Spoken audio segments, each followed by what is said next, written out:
Karol Nawrocki. Шановне господарство, президент Республіки Польща Кароль Навроцький.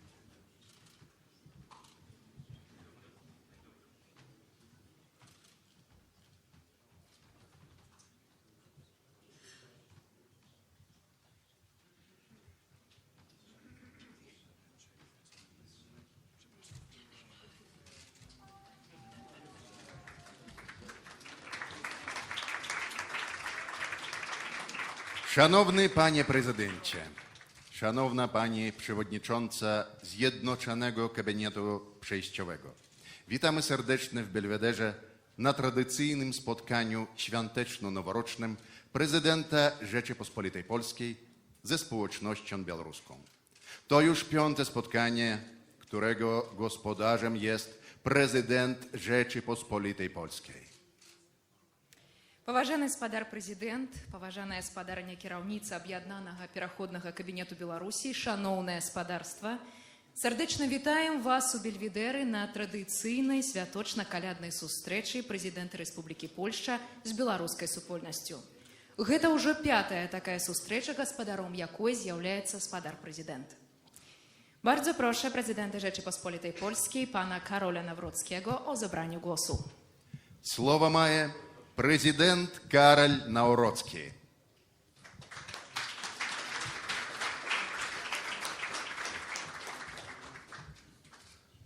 Szanowna Pani, liderko opozycji demokratycznej na Białorusi, drodzy Państwo, przedstawiciele mniejszości narodowej, drodzy więźniowie, drodzy goście rezydencji prezydenckiej w Belwederze. Шановна пані лідерка білоруської демократичної опозиції, представники білоруської супольності і шановні гості Палацу Бельведер. Drodzy Państwo, Rzeczpospolita, nasza wspólnota narodowa jest zbudowana wokół symboliki korony, którą 1000 lat temu przyjął nasz wielki król Bolesław Chrobry, a ta korona znaczy tyle, co wolność, suwerenność i niepodległość. Do niej wracała i pierwsza, i druga, i wraca, jak widzicie Państwo, 3. Rzeczpospolita, bo w tej koronie zamknięty jest znak szacunku do wolności i suwerenności narodów. Rzecz Pospolita była zbudowana wokół znaku korony, jaki przyjął jeszcze 1000 lat temu nazad korol Chrobry i wracamy się do jej u pierwszej, u drugiej i u trzeciej Rzeczypospolitej i znak tej korony to znak szacunku do wolności i swobody. Z wolnym narodem białoruskim tworzyliśmy pierwszą Rzeczpospolitą, budowaliśmy odpowiedzialność za drugą Rzeczpospolitą. Przedstawiciele narodu białoruskiego bili się w polskich powstaniach, a symbolem tego do dnia dzisiejszego dla nas, dla Polaków i dla was, dla Białorusinów pozostaje bohater powstania styczniowego Konstanty Kalinowski. Разом з білоруським народом ми змагалися за першу Rzeczpospolitą і за другу, а так само разом з білоруським народом змагалися у повстанні, символом якого з'являється Калиновський. Biliśmy się z sowiecką Rosją w roku 1920, a generał Bułak Bałachowicz do dnia dzisiejszego pozostaje częścią historii Polski i częścią historii narodu białoruskiego. Ten sam generał, który w roku 1939 wspólnie z innymi Białorusinami, którzy patrzyli na drugą Rzeczpospolitą jako na swoje państwo, bronili tejże Rzeczpospolitej przed najazdem i sowieckim, i niemieckim. І разом з генералом Балаховичем у 1920 році, так само з цим самим генералом, вони разом змагалися із совєтською владою і у другій Rzeczypospolitej обороняли її. Po roku 1945 także Polska nie odzyskała swojej niepodległości, stając się w istocie sowiecką kolonią, a bohaterowie polskiej wolności siedzieli w więzieniach, jak tutaj, niedaleko przy ulicy Rakowieckiej, ginęli na ulicach polskich miast, ginęli w lasach. Na ulice miast zdominowanej przez Sowietów Polski wychodzili robotnicy też pragnący wolności i byli zabijani jeszcze w latach 80. XX wieku. І таким чином у 45-му годі Польща так само не отримала своєї незалежності і сталася колонією Росії, але вони разом з людьми, які вийшли на вулиці, змагалися за незалежність і свободу на вулиці, і пазней політичні в'язні, які сиділи на вулиці Раковецької і виходили так само разом з роботниками у 80-х, які тоді ще помирали за вольність і свободу Польщі. Mówię to wszystko po to, żeby jeszcze raz przypomnieć, że Polacy to wspólnota narodowa, która w sposób szczególny uszanowała wolność, niepodległość i suwerenność. A chcemy traktować siebie samych tak samo jak naszych przyjaciół, bo jesteśmy chrześcijanami w zasadniczej części w państwie polskim. Dlatego z tego miejsca, jako prezydent Rzeczpospolitej Polskiej, chciałem podziękować wszystkim wolnym Białorusinom, że jesteście na swojej trudnej, wymagającej tak wielu poświęceń. Dla wielu z państwa poświęcenia przebywania w więzieniu reżimu Łukaszenki, ale jesteście na swojej długiej drodze do niepodległości i suwerenności i w tej drodze Polska was nigdy nie zostawi. My Poляki...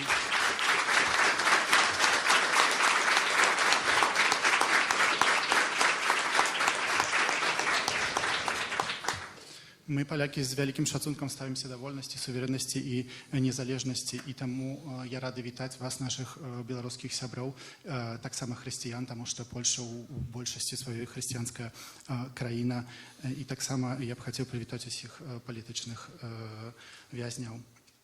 Mam świadomość, że ta piękna tradycja spotkań prezydenta Polski z mniejszością białoruską, drodzy Państwo, jest ważna dla naszej dzisiejszej sytuacji społecznej i politycznej, dla teraźniejszości, ale jest także bardzo ważna dla naszej przyszłości.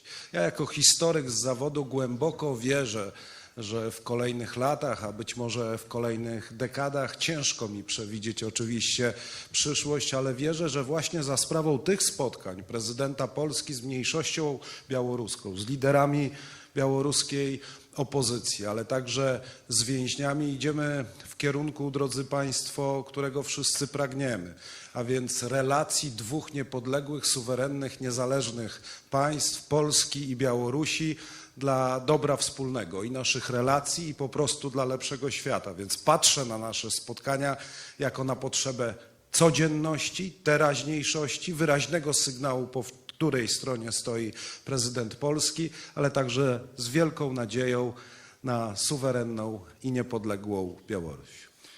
Я рады таксама, што гэтыя сустрэчы сталіся традыцыйнымі і я веру, што яны з'яўляюцца вельмі важнымі як для нашага мінулага, сучаснага, таксама для нашай будучыні. І я, гісторык, веру, што гэта сапраўды важна для стасункаў паміж Польшчай і Беларусю сёння, цяпер і ў будучым. Patrzę też na pana wiceministra Zajączkowskiego, na przedstawiciela rządu polskiego. Chcę też z tego miejsca Państwa zapewnić, że w Polsce istnieje konsensus, kompromis w odniesieniu do stosunku Polaków, prezydenta Polski i polskiego rządu do niepodległościowych i suwerennych aspiracji Białorusinów, czego dzisiejsza obecność pana ministra jest najlepszym, drodzy Państwo, wyrazem. Zapewniam też, że w kwestii więźniów politycznych reżimu Łukaszenki na arenie międzynarodowej i dyplomatycznej ubiegałem się, drodzy Państwo, w swoich rozmowach wspólnie z ministrem Przydaczem o uwolnienie więźniów. Symbolem pewnym pozostaje Andrzej Poczobut, którego miałem wielką satysfakcję i zaszczyt wprawdzie zaocznie odznaczyć najważniejszym państwowym odznaczeniem, Orderem Orła Białego, ale niech to będzie symbol, drodzy Państwo, że wolna, niepodległa, suwerenna Polska i jej prezydent nigdy nie zapomni o Polakach, którzy przebywają w białoruskich więzieniach. I особливо ważne to, że my razem з віце-міністром Заянчковським знаходимося тут у гэтай залі, і я б хотів підкреслити так само, що я старався, каб палітичні в'язні так само були визволені, і символом гэтай барацьби з'являється Анджей Пачопут, якого я, на жаль, тільки завочно мог узнагародзіць ордером Белого Орла. І я, як президент Республіки Польща, хотів би вас завірити, що ми далі будемо змагатися за визволення усіх politycznych więźniów. I dziękuję, drodzy Państwo, na sam koniec całej Waszej społeczności, Pani Przewodniczącej Ciechanowskiej, Panu Pawłowi Łatuszce, którego widzę, który jest z nami. Dziękuję, drodzy Państwo, także tym polskim politykom, jest z nami Pani Marszałek Gosiewska i tym wszystkim politykom, którzy od lat walczą o to, aby narody wolne, suwerenne łączyły się dzisiaj w Warszawie i w Wilnie, ale mam nadzieję, że także w przyszłości, aby wolne narody łączyły się także w Mińsku. Niech żyją wolne narody, niech żyje wolność, niepodległość i solidarność. Dziękuję bardzo.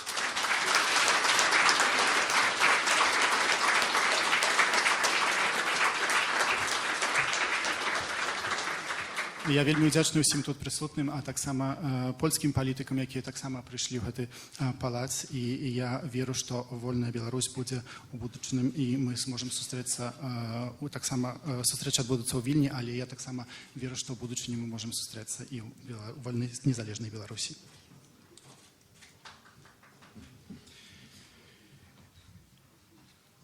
Dziękuję, panie prezydencie, za te ważne słowa i życzenia. Proszę przewodniczącą Zjednoczonego Gabinetu Przejściowego Białorusi, panią Światłanę Cichanowską, o zabranie głosu. Дзякуем, спадар прэзідэнт, за ваши добрыя словы і зычэнні. А цяпер слова мае кіраўніца аб'яднанага пераходнага кабінету Беларусі Святлана Ціхановская.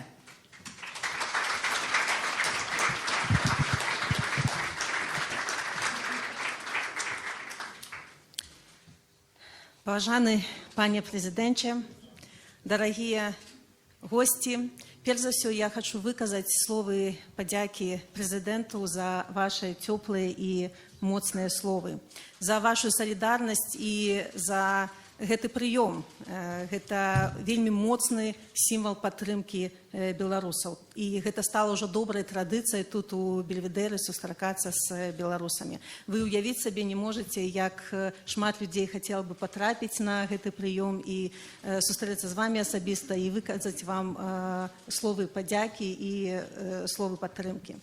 Тут у Польшы беларускае пытанне адное з тых, якое аб'ядноўвае і правых, і левых, і ўрад, і апазіцыю, і гэты прыём, гэта прыклад таго, што Беларусь і беларусаў Польша будзе працягваць і dalej. Szanowny Panie Prezydencie, szanowni goście, przede wszystkim chciałbym podziękować Panu Prezydentowi za ciepłe słowa, za Pana solidarność i za to spotkanie, które już się stało dobrą tradycją tutaj w Belwederze. Nie może Pan sobie wyobrazić, jak wielu Białorusinów chciało tutaj trafić, żeby wykazać Panu swoje wyrazy szacunku. I tutaj w Polsce białoruskie pytanie jest pytaniem, które jest szczególnie ważne i to spotkanie jest wyraźnym sygnałem, że wsparcie Białorusinów i Białorusi jest bardzo ważne. Сёння я прывезла пану прэзідэнту некалькі кніг Сергея Пясэцкага у перакладзе на беларускую мову. Я ведаю, пан прэзідэнце, што гэта адзін з вашых любімых пісьменнікаў. Ён народжаны на тэрыторыі сучаснай Беларусі. Ён заўжды расказваў, як беларусы і палякі разам пераадольвалі цяжкія часы. Як разам вучыліся выжываць ва ўмовах савецкай дыктатуры і разам супрацьстаяць тыраніі. Ja tutaj przywiozłem też Panu Prezydentowi w prezencie książki Piaseckiego w tłumaczeniu na język białoruski i wiem, Panie Prezydencie, że to jest jeden z ulubionych Pana pisarzy, który urodził się na terytorium współczesnej Białorusi i Piasecki też pokazał, że Białorusini wraz z Polakami walczyli w ciężkie czasy i razem uczyły się jak przetrwać w warunkach radzieckiej dyktatury.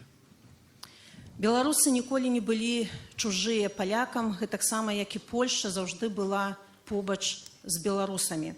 І ўвогуле беларусы як нацыя фармаваліся ў складзе Вялікага княства і Рэчы Паспалітай. Мы разам з палякамі змагаліся за незалежнасць ад Расіі. Мы шмат чаму вучыліся ад польскай салідарнасці. І нас яднаюць Касцюшка і Каліноўскі, Міцкевіч і Ажэшка, Орда і Агінскі. І, вядома ж, Свада і Нішос, якія ледзь не прабіліся на Еўравізію ад Польшчы. І ўвогуле беларусы Падляшша – гэта жывы прыклад таго, як дзве культуры могуць суіснаваць і ўзаемна узбагачаць адна адну. Białorusini nigdy nie byli obcym narodem dla Polaków, tak samo jak Polska zawsze była obok Białorusinów. Białorusini to też naród, który kształtował się w składzie Wielkiego Księstwa i Rzeczypospolitej i wraz z Polakami walczył o niezależność od Rosji. Wielu czemu nauczył się na przykładzie polskiej Solidarności. Łączył nas Kościuszka i Kalinowski, Mickiewicz i Orzeszka, Orda i Achiński i oczywiście Swada i Niczes, którzy prawie trafili na Eurowizję, żeby reprezentować Polskę. A Białorusini Podlasia to jest przykład, jak dwie kultury, są przykładem tego, jak dwie kultury mogą współistnieć i wzbogacać się nawzajem. Мы, беларусы, глядзім на Польшу з захапленнем, а часам нават зайздрасцю. І вы для нас не проста саюзнікі і суседзі, вы для нас прыклад. Менавіта такой, як Польшча, я бачу новую Беларусь, моцнай, суверэннай, якая клапоціцца аб сваіх грамадзянах, а не служыць чужой імперыі. I dzisiaj my, Białorusini, patrzymy na Polskę z zachwytem i czasem nawet trochę z zazdrością, ponieważ jesteście dla nas nie tylko dobrym sąsiadem i sojusznikiem, lecz przykładem. I właśnie taką chciałbym widzieć Białoruś mocną, wolną, niezależnym państwem, które służy swoim obywatelom, a nie obcemu imperium. Так, сёння мы вымушана ў выгнанні, але я ведаю, што гэта часова. Я ўпэўненая, што мы ўсе аднойчы зможам вярнуцца дадому. І не гледзячы на ўсе спробы рэжыму нас знішчыць, мы працягваем сваю працу. Бо нашыя медыа выходзяць на новыя аўдыторыі. Белсат вырабляе новыя праграмы. Праграма Каліноўскага набірае нашых таленавітых беларусаў і рыхтуе кадры для новай Беларусі. Нашы праваабаронцы клапоцяцца пра вызваленых людзей. Нашы бізнесоўцы развіваюць сусветна вядомыя кампаніі. Мы захоўваем нашу мову і нашу культуру. І купалаўцы збіраюць тут, у Польшчы, поўныя залы. І беларускія спартоўцы, як Марыя Жодзік ці Крысціна Цімановская, перамагаюць у польскіх спаборніцтвах. І наш футбольны клуб «Пагоня» тут у Польшчы прабіўся ў польскі чэмпіянат. Мы таксама ўзмацняем нашы дэмакратычныя структуры, кабінет і каардынацыйную раду. Мы развіваем нашы міжнародныя кантакты. Мы працуем над зборам доказаў злачынстваў, як наш шаноўны Павел Латушка разам з камандай НАУ і Белпол. І, канешне, разам мы падтрымліваем Украіну у яе гераічным змаганні за свабоду, і мы вельмі ганарымся нашымі добраахвотнікамі. Мы разумеем, што лёсы Беларусі і Украiny взаємозв'язані. Dzisiaj jesteśmy zmuszeni do działania na wygnaniu, ale wiem, że to jest czasowo i koniecznie kiedyś wrócimy wszyscy do domu. Nie, mimo tego, że reżim próbuje nas zniszczyć, kontynuujemy swoją walkę. Media kontynuują swoją pracę, przyciągają też nowych widzów. Bielsat tworzy nowe programy. Program Kalinowskiego rekrutuje utalentowanych studentów i przygotowuje kadry dla Nowej Białorusi. Przedstawicieli biznesu rozwijają światowo firmy znane na całym świecie, a my pielęgnujemy nasz język i kulturę. Aktorzy Teatra Kupałowskiego zbierają pełne sale, a białoruscy sportowcy, tacy jak sportowczyni, takie jak Maryja Żodzik i Krystyna Cimanowskaja, wygrywają w zawodach w Polsce. Klub piłkarski Pogoń trafił też na Mistrzostwa Polski Próbujemy wzmocnić też nasze instytucje demokratyczne, takie jak gabinet i Rada Koordynacyjna. Rozwijamy także kontakty międzynarodowe i próbujemy dokumentować przestępstwa popełniane przez reżim. I jak to robi szanowny pan Paweł Łatuszko z swoją ekipą Narodowego Zarządzania Antykryzysowego i wspólnie stoimy na boku Ukrainy i wspieramy ukraiński naród w walce o wolność, ponieważ rozumiemy, że losy naszych krajów są ze sobą powiązane. Дорогие мои белорусы и белоруски, дякую велике, что не скорылися, не зламалися и не опустили рук. Дякую вам велике, что мы разом протягиваем крочить до нашей перемоги. Я упевнена, что мы, белорусы, пройдем свой шлях до свободы, як колісті пройшла Польща. Конечно, нам здаецца, што гэты шлях доўгі і цяжкі, але паглядзіце, сёння сярод нас так шмат былых палізняволеных. І гэта значыць, што ўсё магчыма. Это значыць, што мы павінны працягваць нашу барацьбу і змагацца за вызваленне кожнай і кожнага. За Кацярыну Андрэеву, за Андрэя Александрова, за Мікалая Статкевіча і, канешне, за Анджэя Пачобута. Як аднойчы сказаў Анджэй, проста трэба не здавацца. Дык няхай гэта будзе дэвізам нашай барацьбы.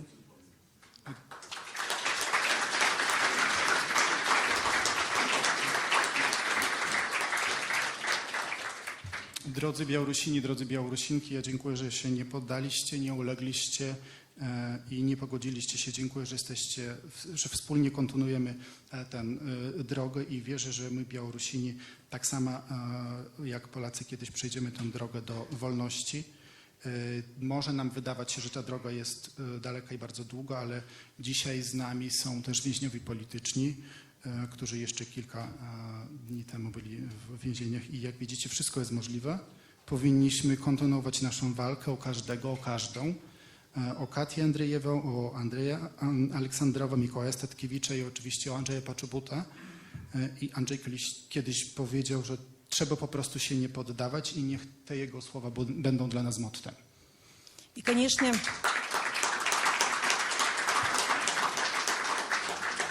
І, канешне, яшчэ раз дазвольце мне павіншаваць вас са святамі Раства Хрыстова і Новым годам, дарагія беларусы, нашыя польскія сябры. Я жадаю нам усім моцы, натхнення, перамог, а самае галоўнае свабоды, бо гэта самае важнае, што ёсць у кожнай нацыі. Нех жыве Польска, жыве Беларусь.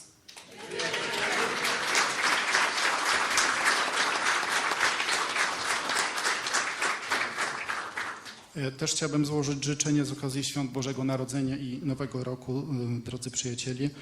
Życzę wszystkim sukcesów, inspiracji i zwycięstwa oraz przede wszystkim wolności, ponieważ wolność jest najważniejszą wartością dzisiaj na całym świecie. Niech żyje Polska i niech żyje Białoruś.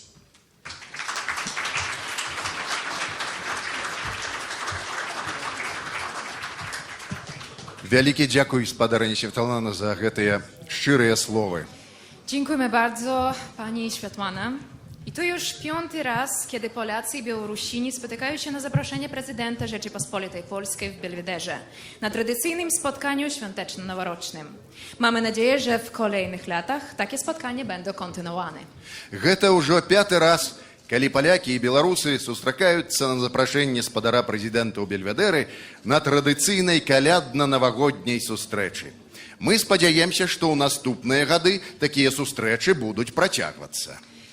Podczas dzisiejszego spotkania w holu Belwederu mogą Państwo zapoznać się z wystawą białoruskiej artystki pani Kacjaryny Jełdakimowej, poświęcona białoruskim więźniom politycznym. Падчас сённяшняга вечара ў холе Бельведеру адбываецца выстава мастачкі Кацярыны Еўдакімавай, прысвечаная беларускім палітвязням. На дзень 13 стычня 1120 osób na Białorusi uznaje się za więźniów politycznych. Od początku kampanii prezydenckiej w 2020 roku za więźniów politycznych uznano łącznie 4328 osób. Koncepcja wystawy Głosy powstała na podstawie prawdziwych historii ludzi. Станам на 13 студзеня 1120 чалавек у Беларусі лічацца афіцыйна прызнанымі палітычнымі вязнямі. З пачатку прэзідэнцкай кампаніі 2020 года палітычнымі вязнямі былі прызнаныя 4328 чалавек. Канцэпцыя выставы «Галасы» вырастае з рэальных гісторый гэтых людзей. В сваіх працах артыстка Кацярына Еўдакімава выкарыстуе люстрзane powierzchnie jako symbol kruchej granicy między wolnością a więzieniem. We współczesnej Białorusi za kraty może trafić każdy, kto wyraża jedynie swoje postawy obywatelską. У сваіх працах мастачка Кацярына Еўдакімава выкарыстоўвае люстраныя паверхні як сімвал крохкай мяжы паміж свабодай і зняволеннем. У сённяшняй Беларусі кожны можа апынуцца за кратамі толькі за выяўленне грамадзянскай пазіцыі. Głosy to nie tylko wystawa o uwięzionych, to wystawa o nas, o tych, którzy pozostają po tej stronie krat. Dopóki oni czekają, my musimy mówić i żyć dalej. Bo jak pisał w jednym ze swoich listów były już więzień polityczny Paweł Mażejka, życie toczy się dalej, a kontynuujcie jego tak, żebyście mieli mi co opowiedzieć, kiedy się spotkamy. Галасы – гэта не проста выстава пра зняволеных, гэта выстава пра нас, пра тых, хто застаецца тут, па гэты бок кратаў. Пакуль яны чакаюць, мы мусім гаварыць і працягваць жыць. Бо як пісаў у адным са сваіх лістоў ужо былы палітзняволены Павел Мажейка, жыццё ідзе далей. Працягвайце яго так, каб было што мне расказаць, калі мы сустрэнемся.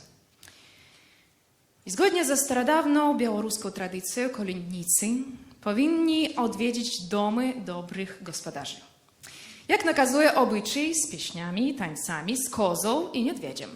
Koza jest symbolem bogactwa i dobrobytu, a niedźwiedź przybywa aż ze Smorgonii. Jest on symbolem zdrowia i siły. Паводле старадаўняй беларускай традыцыі у хату добрых гаспадароў маюць завітаць калядоўшчыкі. Як мае быць разам з песнямі, танцамі, з казой і мядзведзем, бо каза – сімвал багацця і дабрабыту, мядзведь аж з самой Сморгонii – символ здоровья и силы. Jeśli kolędnikom nie otworzono drzwi, gospodarzom smarowano okno słoniną. Pozostawało okno zabrudzone aż do wiosny, dopóki nie dało się go dobrze umyć. Nasi przodkowie przygotowywali się na ten zwyczaj, więc i my postanowiliśmy nie łamać tradycji. Калі калядоўшчыкам не адчыніць дзвярэй, то тым гаспадарам хаты вымазвалі в акно салам. І яно было засмаленым аж да вясны, пакуль яго нельга было добра адмыць. Нашы продкі рыхтаваліся да гэтага звычаю, то і мы не сталі парушаць традыцыі. Szanowni Państwo, drodzy goście dzisiejszego spotkania, zespół kolędników ze Szkoły Białoruskiej Tradycyjnej Kultury Etno Art By dzisiaj obdarowuje nas duchem Bożego Narodzenia. Шановное господарство, дорогие гости, коллектив калядоўшчыкаў ад Школы Беларускай Традыцыйнай Культуры Этно Арт Бай сёння дорыць нам дух каляд. Эй! Ау! Нова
чародейка, душа ласковая, чародейка від поля своє.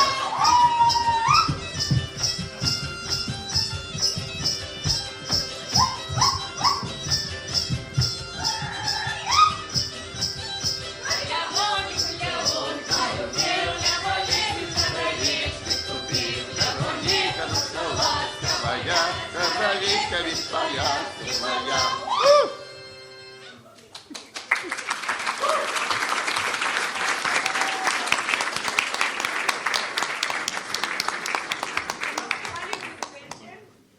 Zespół Szkoły Białoruskiej Tradycyjnej Kultury Etno-Art przygotował dla Pana symboliczny dar. To jest lalka matanka, która w naszej kulturze jest znakiem ochrony, zdrowia i harmonii. Niech przynosi Panu szczęście i pomyślność.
Але ж засадилися ми у вас трохи. Треба набирати істину. Дякую велике. Жадаю вам щастя і здоров'я, щоб ви цілий год жили і гора не знали. Мирного неба, духмяного хлеба. Живите в розкоші і мішок вам гроші. Будьте здорові, як рижики вороби. Чого вам доволі, а бяди ніколи. Моцно кохайте, на гэтым бывайте.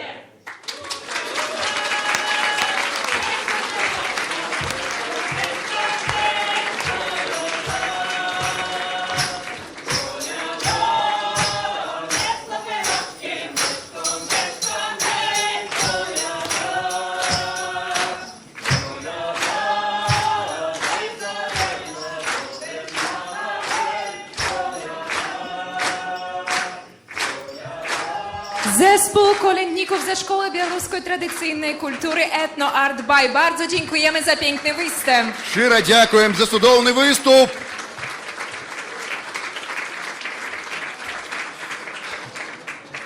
Szanowny panie prezydencie, proszę raz jeszcze przyjąć podziękowania za zaproszenie do Belwederu i organizację tego wyjątkowego spotkania. Паважаны спадар прэзідэнт, просім яшчэ раз прыняць падзяку за запрашэнне ў Бельведэры і арганізацыю гэтай выключнай сустрэчы. Dziękujemy za obecność pani Świetlany Cichanowskiej oraz wszystkim państwu. Дякуємо за присутність спадарыні Святланы Ціхановської, а так само усім вам. Zapraszamy państwa do wspólnego świętowania. Zapraszam was do wspólnego świadkowania. Kali łaska.